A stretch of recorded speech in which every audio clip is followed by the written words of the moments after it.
যুব শক্তি প্রকল্প নিয়ে বিরাট সুখবর। আপনারা হয়তো সকলেই জানেন এই যুব শক্তি প্রকল্পের মাধ্যমেও যে বেকার যুবক যুবতী রয়েছে তাদেরকে কিন্তু প্রত্যেক মাসে ৩,০০০ টাকা দেওয়া হবে। যেমনটা আমরা দেখলাম লক্ষ্মীর ভাণ্ডারের পরিবর্তে অন্নপূর্ণা ভাণ্ডার চালু করা হয়েছে, যেখানে কিন্তু ৩,০০০ টাকা করে দেওয়া হচ্ছে। তেমনই কিন্তু আমরা দেখতে পাচ্ছি যুব সাথী প্রকল্পের পরিবর্তে যুব শক্তি প্রকল্প চালু করছে এবং সেখানেও কিন্তু ৩,০০০ টাকা করে দেওয়া হবে। তো এই যুব শক্তি প্রকল্প নিয়ে কী সুখবর, যুবশক্তি প্রকল্পের আওতায় ৩,০০০ টাকা কারা পাবে, কিভাবে পাবে, কবে থেকে আবেদন শুরু হবে, কোথায় ফর্ম পাবেন, অনলাইন নাকি অফলাইন, কি কি ডকুমেন্ট লাগবে, কত থেকে কত বয়সের মধ্যে হতে হবে, তারপরে আবেদন করতে পারবেন, এই যে যাবতীয় তথ্য সমস্ত কিছুই কিন্তু আজকে আমরা এই ভিডিওর মাধ্যমে দেখে নেব। তো চলুন বেশি দেরি না করে ভিডিওটা শুরু করা যাক। ভিডিওটা শুরু করার প্রথমেই আপনাদের বলবো, অবশ্যই আপনারা যদি ফেসবুক থেকে ভিডিওটা দেখেন তাহলে পেজটাকে ফলো করে নেবেন, আর যদি ইউটিউব থেকে দেখে থাকেন তাহলে অবশ্যই চ্যানেলটাকে সাবস্ক্রাইব করে পাশের বেল আইকনটাকে এনাবল করে নেবেন। তো দেখুন, যুবশক্তি প্রকল্প নিয়ে সুখবর। যুবশক্তি প্রকল্পের ৩,০০০ টাকা দেওয়া হবে ২২ জুন ২০২৬ থেকে। এবার ২২ জুন ২০২৬ থেকে কেন বলা হচ্ছে, কারণ আপনারা হয়তো সকলেই জানেন যে এই যে ২২ তারিখে বাজেট রয়েছে সেখানেই কিন্তু এই যে যুবশক্তি প্রকল্প সেটার ঘোষণা হবে বলে সম্ভাবনা মনে হচ্ছে, এবং সেখান থেকেই কবে ফর্ম পাবেন, অনলাইন নাকি অফলাইন, বা কী কী আপনাদের ডকুমেন্ট লাগবে, কত মানে মনে করুন যে বয়সের মধ্যে আবেদন করতে পারবেন, এই সমস্ত কিছু কিন্তু আমরা জানতে পারবো।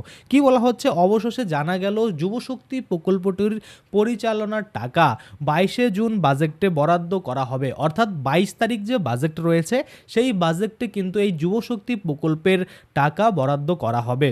তারপর আবেদনের প্রক্রিয়া শুরু হবে, যেমনটা আমরা দেখেছিলাম অন্নপূর্ণা ভাণ্ডারের ক্ষেত্রে অফলাইন অনলাইন দুইভাবেই কিন্তু আবেদন করা যাচ্ছে। তো সেক্ষেত্রে এই যে যুবশক্তি প্রকল্প, এখানেও কিন্তু অনলাইন অফলাইন দুভাবেই কিন্তু আবেদন করা যাবে। আচ্ছা, তারপর কি বলছে, টাকা দেওয়ার প্রক্রিয়া ধাপে ধাপে শুরু হবে। আমরা সকলেই জানি যে অন্নপূর্ণা ভাণ্ডারে যেমন বলা হয়েছে ৯০ দিন ধরে আবেদন নেওয়া হবে, এবং আবেদন নেওয়ার পরে বা ফর্ম দেওয়া হবে, তারপরে কিন্তু ধাপে ধাপে যখনই ভেরিফাই হবে তখনই কিন্তু তাদের অ্যাকাউন্টে টাকা ঢুকে যাবে। সিমিলারলি এখানেও কিন্তু তাই বলা হচ্ছে যে যুবশক্তি প্রকল্প নিয়ে যখনই আপনি আবেদন জমা দেবেন এবং জমা দেওয়ার পরে আপনার অ্যাপ্লিকেশন ভেরিফাইড হবে, অ্যাপ্রুভাল পাবে, তারপরে কিন্তু ধাপে ধাপে আপনারা টাকা পাবেন। এমন নয় যে সবাই একসাথেই পাবেন, আপনার অ্যাপ্লিকেশন আগে জমা পড়েছে, ভেরিফাই আগে হয়েছে, আপনারা টাকা পেয়ে যাবেন। এটা হলো যুবশক্তি প্রকল্পের ৩,০০০ টাকা পাওয়ার ডেট, যেটা হচ্ছে ২২শে জুন ২০২৬। এই বাজেটে যদি ঘোষণা হয় যে যুবশক্তি আপনারা টাকা পাবেন, বা এত টাকা বরাদ্দ করা হলো, আপনারা এতদিন আবেদন করতে পারবেন এবং এত করে পাবেন, বা এই কিন্তু নিয়ম রয়েছে। হলো আরও একটা জিনিস, সেটা হচ্ছে আমরা জানি অনেকেই যে এমপ্লয়মেন্ট এক্সচেঞ্জ কার্ড, অর্থাৎ যেটা আমরা দেখছিলাম মাসে ১৫০০ টাকা করে কিন্তু ভাতা পাচ্ছিল, বেকার ভাতা অনেকেই পায়নি, মানে ম্যাক্সিমাম মানুষ পায়নি। ২০১৪তে যারা হয়তো আবেদন করেছিল বা ১৩তে তারা লাস্ট পেয়েছিল, তারপরে আর পায়নি। তো সেক্ষেত্রে সেই যে কার্ড সেটা কিন্তু বাধ্যতামূলক করা হতে পারে। আপনারা বলবেন সেটা আবার কি? দেখুন, আমরা এমপ্লয়মেন্ট ব্যাংকে গিয়ে ধরুন নিজেদের নাম রেজিস্টার করিয়েছিলাম, সেক্ষেত্রে সেই কার্ড যদি আপনার থাকে তাহলে তো খুবই ভালো, যদি না থাকে তাহলে হয়তো সেখানে আপনাকে আপনার নাম নথিভুক্ত করা হতে পারে।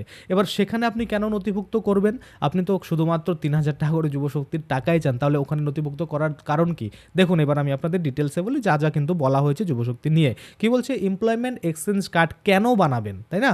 দেখুন, যোগ্যতার ভিত্তিতে সরকারি চাকরির সুযোগ, বেকারত্ব ভাতা এবং সরকারি স্বনির্ভর প্রকল্পের সুবিধা পেতে এই কার্ডটি অত্যন্ত গুরুত্বপূর্ণ। তাহলে কি হলো, যে আপনি ধরুন সরকারি চাকরি পেতে চান, বা আপনার বেকারত্ব যে ভাতা, যেটা আমরা যুবশক্তি ভাতা হিসাবে দেখছি, তো সেই ভাতা পেতে গেলেও কিন্তু এই কার্ডের প্রয়োজন হতে পারে। দেখুন, এখানে কিন্তু হবেই এমনটা বলা নেই, হতে পারে, যদি হয় তাহলে অবশ্যই আপনাদের আবেদন করতে হবে। শুধুমাত্র যে ভাতা পাওয়ার জন্য এই কার্ডটা দরকার সেটা কিন্তু নয়, এটা যদি আপনার কাছে থাকে তাহলে সরকারি চাকরির সুযোগ, তারপরে মনে করুন যে সরকারি স্বনির্ভর প্রকল্পের সুবিধা পেতে এগুলো কিন্তু আপনার এই কার্ড কিন্তু আপনার কাজে দেবে। আচ্ছা, হলো তারপর কি বলছে, যোগ্যতার ভিত্তিতে সরকারি চাকরি দেওয়া হবে এই কার্ড যদি আপনার থাকে। অর্থাৎ আপনি ধরুন এমএ পাস বিএ পাস করে বসে আছেন, সেক্ষেত্রে আপনার নাম যদি এখানে রেজিস্টার থাকে, এই কার্ডটা যদি আপনার থাকে, তাহলে গভর্নমেন্ট থেকে যখন কোনো মনে করুন রিক্রুটমেন্ট হবে বা কোনো কাজ থাকবে, বা যোগ্যতার ভিত্তিতে কিন্তু আপনাদের সিলেকশন করা হতে পারে এই কার্ডের মাধ্যমে, এমনটাই কিন্তু বলা হচ্ছে। আচ্ছা, তারপর কি বলছে, বেকারত্ব ভাতা প্রাপ্তির সুযোগ, অর্থাৎ আপনি যে বেকার, আপনি যে এমপ্লয়মেন্ট এক্সচেঞ্জ ব্যাংকে আবেদন করে বসে আছেন, আপনার কাছে এই এক্সচেঞ্জ এক্সচেঞ্জ কার্ড আছে, আপনি কোনো কাজের সাথে যুক্ত নয়, কাজ করছেন না, এটার একটা বিশাল প্রমাণ। সেক্ষেত্রে আপনার বেকারত্ব ভাতা পেতে কোনো রকম সমস্যা কিন্তু হবে না। আচ্ছা, তারপরে কি বলছে, সরকারি স্বনির্ভর প্রকল্পের সুবিধা, অর্থাৎ সরকারি স্বনির্ভর প্রকল্পের যে সুবিধা সেটাও কিন্তু পাবেন। যেমন আমরা ধরে নিই যে স্টার্টিং যারা করতে চায় কোনো বিজনেস, ধরুন স্টার্টার যারা হয়ে থাকে, ধরুন কোনো বিজনেস করবে লোন নিয়ে, সেক্ষেত্রে এই জিনিসগুলো কিন্তু মানে কাজে দেবে, বা এই কার্ডটা থাকলে আপনারা কিন্তু সহজেই সেটা পেয়ে যাবেন। আচ্ছা, কি বলছে, যুবশক্তি প্রকল্পে 3,000 টাকা পেতে এই কার্ডটি খুবই গুরুত্বপূর্ণ।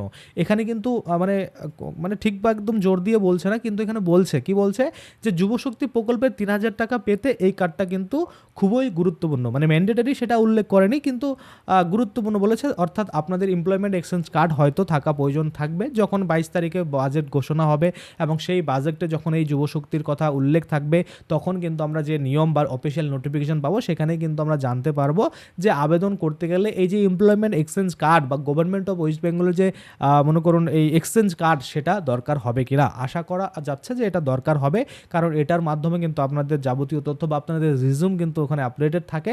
সেক্ষেত্রে পরবর্তীতে সরকার যদি কোনো যোগ্যতার ভিত্তিতে কাজ দিতে চায়, সেটা কিন্তু সহজেই এই কার্ডের মাধ্যমে দিতে পারবে। আশা করি আপনারা বুঝতে পারছেন। তাহলে এই হচ্ছে টোটাল বিষয়, যে এমপ্লয়মেন্ট এক্সচেঞ্জ কার্ড যদি থাকে তাহলে আপনি কী কী সুবিধা পাচ্ছেন। আরও একবার বলছি, যোগ্যতার ভিত্তিতে সরকারি চাকরির সুযোগ, বেকারত্বের ভাতা এবং সরকারি স্বনির্ভর প্রকল্পের সুবিধা পেতে এই কার্ডটি কিন্তু অত্যন্ত গুরুত্বপূর্ণ রয়েছে। আচ্ছা, এটা গেল।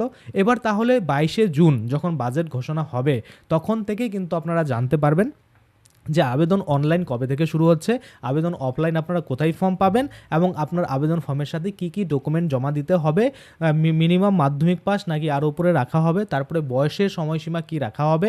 22শে জুন যখনই বাজেটে এই যুবশক্তির কথা ঘোষণা হবে, তখন থেকেই কিন্তু আপনারা জানতে পারবেন। এবার অনেকের ক্ষেত্রে মনে কোশ্চেন থাকে যে দাদা আমাদের কি ডিবিটি লিঙ্ক লাগবে এই টাকা পেতে গেলে। আমি আপনাদের বলবো, এখন আপনি যে কোনো প্রকল্পের টাকা পান না কেন, সেটার টাকা কিন্তু ডিবিটির মাধ্যমেই দেওয়া হবে। সেক্ষেত্রে আমি আপনাদের বলবো, আপনাদের যদি মনে করুন 2-3টে ব্যাংক থাকে, তাহলে যে ব্যাংকে বা যেই ব্যাংক অ্যাকাউন্টে আপনি সেই ডিবিটি লিঙ্ক করাতে চান বা সেই অ্যাকাউন্টে টাকা নিতে চান, সেই অ্যাকাউন্টের সাথেই কিন্তু ডিবিটি লিঙ্ক বা আদার সিডিং রাখবেন। আপনার হয়তো 3টা ব্যাংক রয়েছে, 2টো ব্যাংক রয়েছে, সেক্ষেত্রে দেখা যাচ্ছে আপনার এসবিআই ব্যাঙ্ক অফ বরোদাতে অ্যাকাউন্ট রয়েছে, আপনি চাচ্ছেন আপনার এসবিআই ব্যাঙ্ক অ্যাকাউন্টে ডিবিটি লিঙ্ক করতে।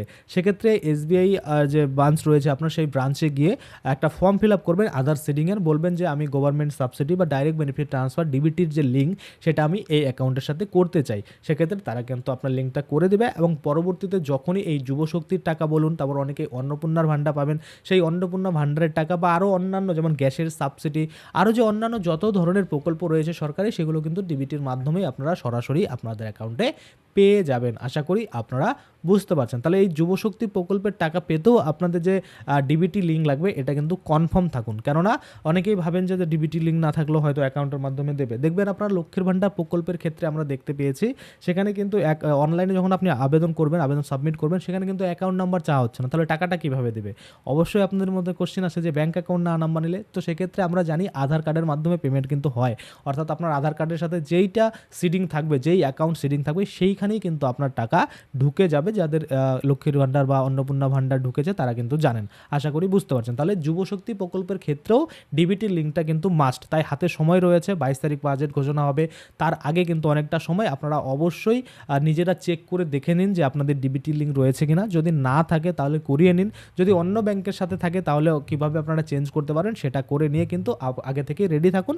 যখনই এইটা ঘোষণা হয়ে যাবে যে যুবশক্তির 3,000 টাকা পেতে আপনাদের এইভাবে আবেদন করতে হবে, আমি আপনাদের অবশ্যই জানাবো, এবং কী কী ডকুমেন্ট সাথে দিতে হবে সমস্ত কিছুই কিন্তু আপনাদের পরবর্তী ভিডিওতে আমি জানিয়ে দেবো। আশা করি আপনারা বুঝতে পারছেন। আজকের জন্য ভিডিওটা এখানেই শেষ করছি। যদি ভিডিওটা ভালো লাগে অবশ্যই একটা লাইক করে দেবেন। যদি আমার চ্যানেলে প্রথমবার ভিজিট করে থাকেন, নিচে একটা রেড কালার সাবস্ক্রাইব বাটন দেখবেন, ওখানে ক্লিক করে সাবস্ক্রাইব করতে পারেন। আর সাথে যে বেল আইকন রয়েছে ওখানে ক্লিক করে বেল আইকনটাকে এনেবল করে দেবেন। তাতে করে কী হবে, যখনই আমি এই ধরনের কোনো ভিডিও বানাবো, সেটার যে নোটিফিকেশন সেটা কিন্তু আপনার কাছে পৌঁছে যাবে। আর যারা ফেসবুক থেকে ভিডিওটা দেখছেন তারা অবশ্যই পেজটাকে ফলো করে নেবেন। তো চলুন আজকের জন্য ভিডিওটা এখানেই শেষ করছি।